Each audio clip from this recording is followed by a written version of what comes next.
quando nós falamos de Deus, nós estamos falando de uma construção de um discurso. Ou seja, teologia quer dizer aquilo que se diz sobre Deus, aquilo que se pensa sobre Deus. E dessa nova linguagem e novas ambiências, como é pensar a sacramentalidade a partir disso, né? Você já parou para pensar como a teologia pode dialogar com as grandes questões do nosso tempo? Fé, justiça, esperança, resistência. São esses alguns dos temas do nosso encontro hoje aqui. Para essa conversa, nós recebemos dois jovens teólogos que têm se destacado no campo da teologia contemporânea. Felipe Magalhães Francisco, que é coautor do livro Teologia no Século XXI, publicado em 2020 pela editora Saber Criativo, e o Wallace Góes, autor do livro Caminhos para Compreender as Teologias Contemporâneas, publicado em 2024 pela editora Recriar. Nós vamos, então, conversar, vamos procurar entender como que a reflexão teológica se faz de forma crítica e conectada com o mundo que a gente vive.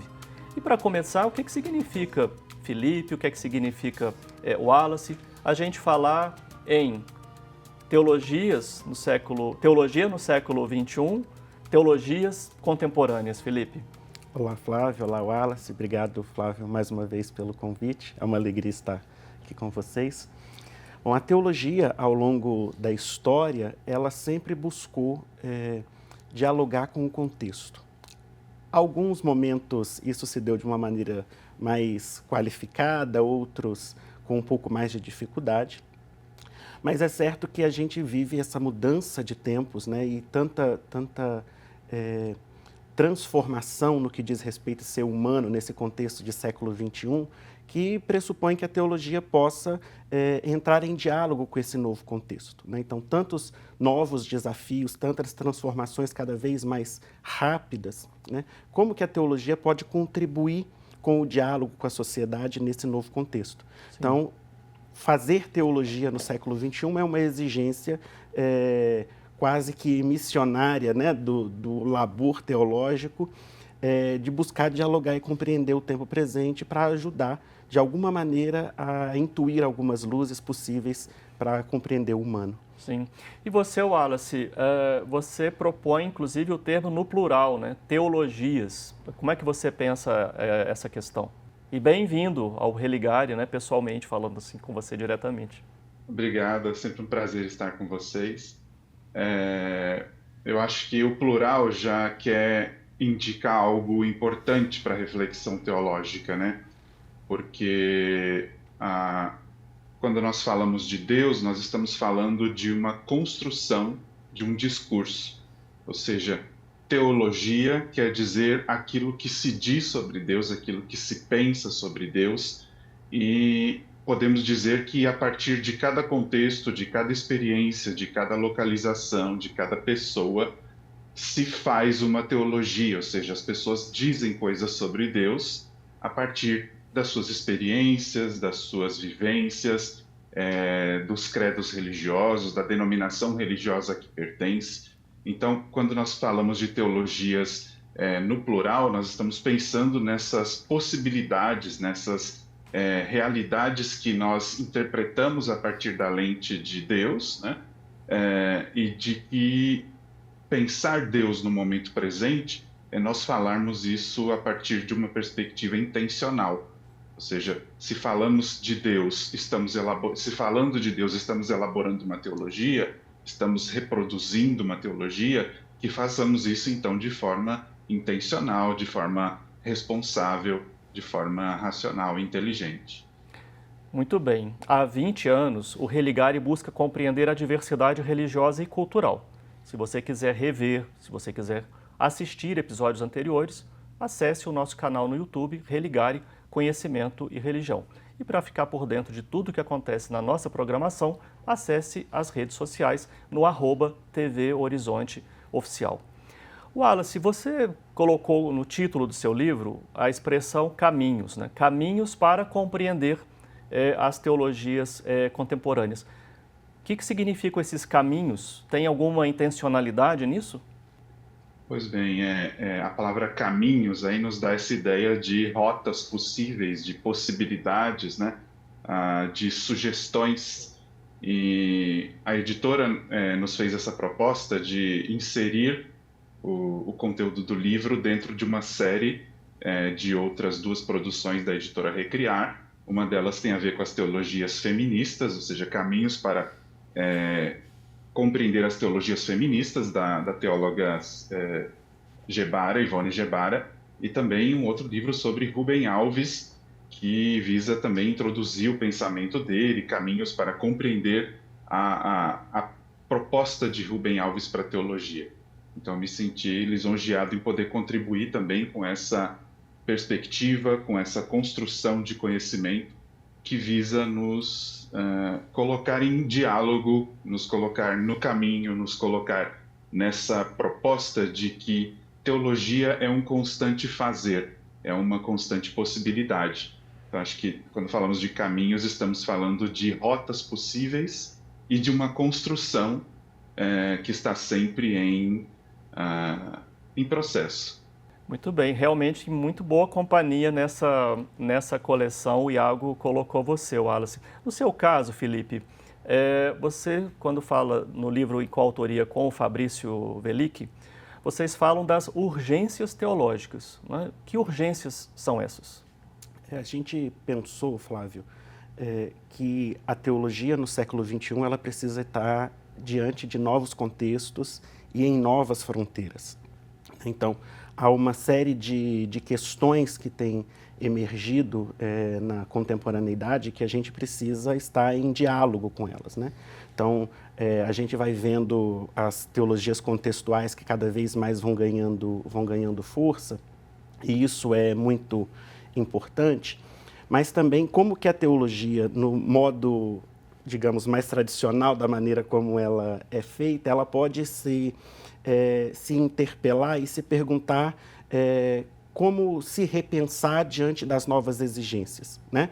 Por exemplo, para o século XXI, a gente discute um pouco isso no livro, como o cristianismo ele é chamado a se situar diante de uma nova perspectiva de sacramentalidade, por exemplo, né? Então, se a gente pega no catolicismo, que a gente tem uma longa trajetória de reflexão de teologia sacramental e a Eucaristia, que é considerada a vida da Igreja, nesses novos contextos tecnológicos, né, de tantos avanços tecnológicos e dessa nova linguagem e novas ambiências, como é pensar a sacramentalidade a partir disso, né? Na perspectiva protestante, como repensar a sacramentalidade da relação de experiência da graça de Deus mesmo diante da relação com o dízimo. Então, são questões que questões já tradicionais na teologia, mas que precisam ser também repensadas nesse novo contexto. Eu vejo que vocês dois estão trabalhando na perspectiva diálogo com a tradição e diálogo com as questões do tempo presente. Isso marca desde sempre a teologia? Uma das fontes da teologia é a tradição, né? A tradição da fé. E a gente tem muito a aprender com quem nos precedeu, né? Então, uma teologia possível é uma teologia que está em constante diálogo com aquilo que a gente já percorreu de caminho. É isso mesmo, Wallace? Você também está nessa perspectiva? Sim, certamente a teologia é uma construção que não começa conosco, e acho que a gente pode usar aquela analogia do que nós não conseguimos ver tão longe, mas alguns gigantes que vieram antes de nós nos oferecem seus ombros e a partir dele nós podemos enxergar mais adiante, né? Então, quando olhamos para a tradição, para a história do cristianismo, para a história da igreja, dos movimentos sociais, a história da humanidade como um todo, nós vamos percebendo como Deus vai sendo percebido, como Deus vai sendo entendido, como se produzem esses discursos, essas ideias sobre Deus, que no limite também vão determinar as nossas práticas, né? Então, por exemplo, se eu creio num Deus que é muito carrasco, muito perverso, as minhas ações também serão perversas, né? Ou melhor, se eu sou uma pessoa preconceituosa, se eu sou uma pessoa intolerante, Deus também será intolerante para mim. Porque eu brinco sempre com os meus alunos, né? Deus sempre concorda comigo. Quer dizer, a minha perspectiva está sempre certa e não há por que Deus discordar de mim, né? Então a gente constrói deuses à nossa imagem e semelhança, e isso é um pouco perigoso também, porque a gente pode esculpir divindades muito distorcidas da realidade do que Deus propõe, a partir, inclusive, da sua palavra, da revelação, da tradição da igreja, das maneiras com que Deus se manifesta no nosso mundo, inclusive através de pessoas. Nós temos na história, por exemplo, um Martin Luther King, que era um teólogo, que era um religioso e que se viu diante de uma responsabilidade de pensar Deus diante da realidade do racismo, dos direitos civis e assim por diante. Então, a teologia está sempre ali muito perto, ou ela está permeando todas as situações da vida humana, toda a história, e isso é bom por um lado e também uma grande responsabilidade por outro, eu acho. E é nessa linha que você coloca também como temas relativos à resistência ou da esperança, com Bonhoeffer, com Bultmann. É nessa mesma linha que você trouxe o Luther King. Exatamente. O Dietrich Bonhoeffer, né, como você bem citou aí, é um exemplo muito interessante, Flávio, porque ele é um exemplo dos teólogos contemporâneos. Acho que a gente pode colocar as teologias contemporâneas como simbolizadas por Bonhoeffer, porque ele, como disse o primeiro biógrafo dele, que era o seu melhor amigo, Eberhard Bettiger, disse assim: ele é teólogo, ele é cristão e ele é contemporâneo. Teólogo porque está pensando Deus o tempo inteiro. Cristão porque ele encarnou na sua vida, na sua existência, aquilo que Cristo ensinou. E ele é contemporâneo porque ele está se importando e ele está se colocando diante da realidade contemporânea, da realidade presente. A gente vai continuar esse bate-papo com o Felipe Magalhães Francisco e com Wallace Góes daqui a pouco. Vamos fazer um rápido intervalo, a gente volta falando de teologias contextuais e da libertação. Fique aí.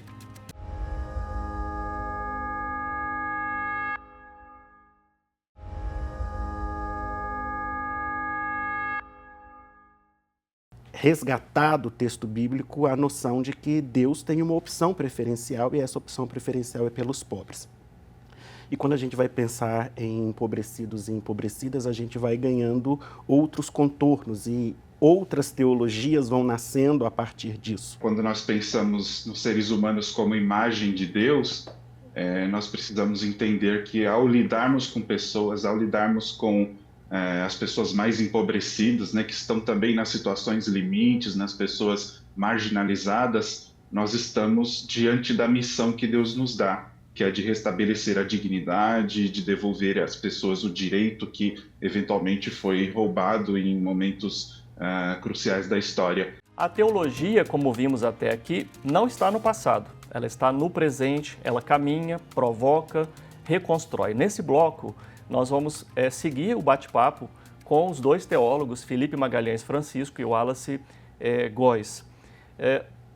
Essa questão da importância da teologia, dialogar com o seu tempo, no caso latino-americano, Felipe, que características a teologia traz? Há um teólogo de tradição protestante, o Eberhard Jungel, que ele fala que a teologia precisa ser um discurso responsável. E eu acredito que a teologia latino-americana, ela se responsabilizou ao se defrontar com a questão de Deus, né? Como é falar de Deus diante da situação de opressão e de exploração, né?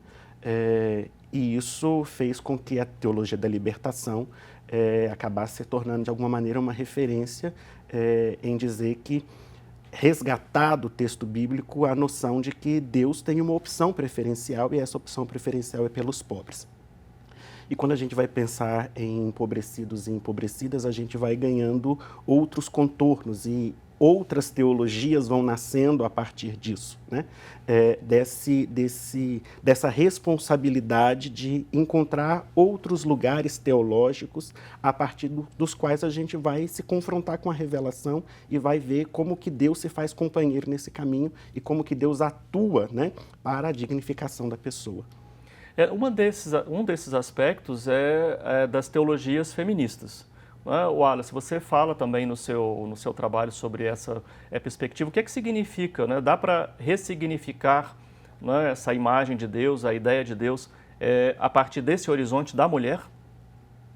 Certamente, Flávio e Felipe, porque quando nós pensamos nos seres humanos como imagem de Deus, nós precisamos entender que ao lidarmos com pessoas, ao lidarmos com as pessoas mais empobrecidas, né, que estão também nas situações limites, nas pessoas marginalizadas, nós estamos diante da missão que Deus nos dá, que é de restabelecer a dignidade, de devolver às pessoas o direito que eventualmente foi roubado em momentos cruciais da história.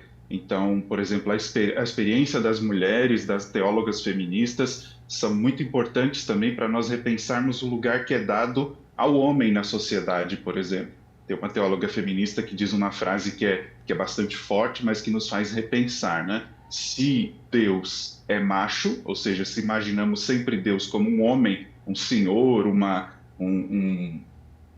velho, enfim, o macho também será Deus, né? Se Deus é macho, então o macho é Deus.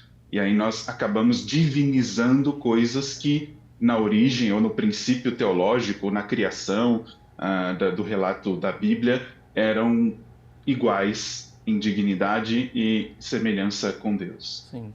Bom, eu me corrijo, né, na perspectiva das mulheres, no plural, as teólogas feministas, né, chamam atenção para isso, não tem a mulher, mas tem as mulheres.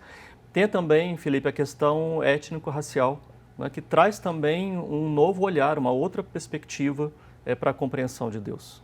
Sim, antes de mais nada, nessa lógica de que a teologia precisa ser um discurso responsável, toda teologia precisa ser antirracista, né? E a teologia negra é uma teologia que ajuda a gente a despertar para esse olhar, mas não só, né? Ela também denuncia que há uma estrutura de pensamento dado como ocidental que desconsidera outras visões de mundo, outras maneiras de compreender a relação entre as pessoas, a relação do ser humano com a natureza e a relação de Deus, do ser humano com o divino, né? Então, questões como ancestralidade, a própria dimensão do corpo e da corporalidade, tudo isso a teologia negra também traz como contribuição para ajudar esse ser humano ocidental a perceber outras nuances, né, dessa relação com o sagrado, com a relação com o divino e com a relação entre si mesmo.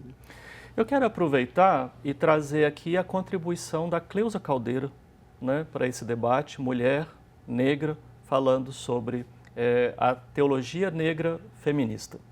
Nós, mulheres, ainda somos minorias, embora tenhamos alguma influência, mas é muito pequena diante do peso da estrutura eclesiástica. E a academia, ela também, ela ainda é muito patriarcal, muito racista, né? Então, ela não está preparada, ela não se abriu ainda para o debate. Basta ver o tanto de professores e professoras que nós temos nas instituições teológicas. Praticamente zero. Mulheres negras, zero. Eu não conheço. Assim, pode ter alguma mulher que se identifica como negra, mas que não está fazendo debate étnico e racial no Brasil.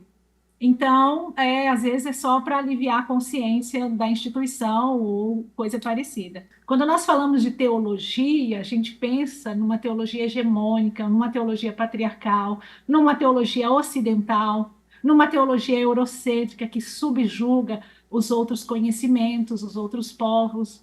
Então, a teologia feminista negra, ela vai trazer justamente esse empoderamento da mulher negra, em primeiro lugar, eu acho que isso é muito importante, que toma a palavra, não é uma mulher negra silenciada, que os outros vão dar a interpretação de Deus ou dela mesma, porque a teologia patriarcal e mesmo a teologia feminista, de um modo geral, vai falar das experiências de Deus e das experiências também de violências a partir de uma matriz cultural e epistemológica, que é o Ocidente, que é o eurocentrismo. Então, quando nós vamos falar de teologia feminista negra, a gente está fazendo uma inversão, a gente está fazendo uma ruptura epistemológica e eu diria até civilizacional, porque nós estamos pensando teologia a partir de outro centro, né? Que coloca, de um modo geral, as experiências afrodiaspóricas no centro e as experiências africanas no centro. Ou eu poderia dizer, né, que coloca nosso desejo, né, colocar uma outra matriz civilizacional no centro, que é a matriz africana e afrodiaspórica, né? Nós temos inúmeras culturas afrodiaspóricas, inúmeras culturas afro-brasileiras, mas que elas não são colocadas ou assumidas como uma interlocutora da teologia, do fazer teológico, né? Considerando, então, esses desafios que a Cleusa Caldeira traz, o que é que você diria, Wallace, né? Qual é o desafio para a gente seguir teologando? Certo, é uma ótima pergunta e acho que é uma oportunidade sempre diária na nossa vida como pensadores e pensadoras da teologia, de olharmos para a vida, de olharmos para a realidade ao nosso redor e de fazermos como Jürgen Moltmann, que propunha uma teologia da esperança, num cenário de tantas guerras e desesperanças e cada vez mais parece que as coisas estão piorando. A partir da teologia nós possamos encontrar esperança de novos caminhos, de novas práticas, de resgatar na história os exemplos de resistência, de acolhimento, de inclusão que o Evangelho sempre nos propôs e que, por vezes, nós deixamos de lado na história. Para você, Felipe, quais são as razões para seguir teologando? Toda pergunta que a gente faz a respeito de Deus é, em última instância, também uma pergunta sobre o ser humano. E a teologia, ela pode contribuir, né? Na mesa com outros saberes, a dizer uma palavra, também como o Wallace disse, de esperança, mas também de compreensão, de contribuição para ajudar a ler o mundo, né, com as novas exigências, com as novas questões que ele traz. Então, a teologia é um saber que pode contribuir. Claro que no século XXI, a teologia, antes de dar resposta, é chamada a escutar a realidade, escutar os outros saberes, mas também se colocar numa mesa de igualdade para discutir e oferecer algumas pistas para a leitura desses nossos tempos. Muito bom, muito obrigado, Wallace, muito obrigado, Felipe. O Religare de hoje fica por aqui. Uma parceria da TV Horizonte com o programa de pós-graduação em Ciências da Religião da PUC Minas. Para conhecer mais sobre o programa, acesse pucminas.br/ppgcr. A gente se encontra novamente na próxima semana com mais entrevistas e boas conversas. Um abraço muito cordial e até o próximo Religare Conhecimento e Religião.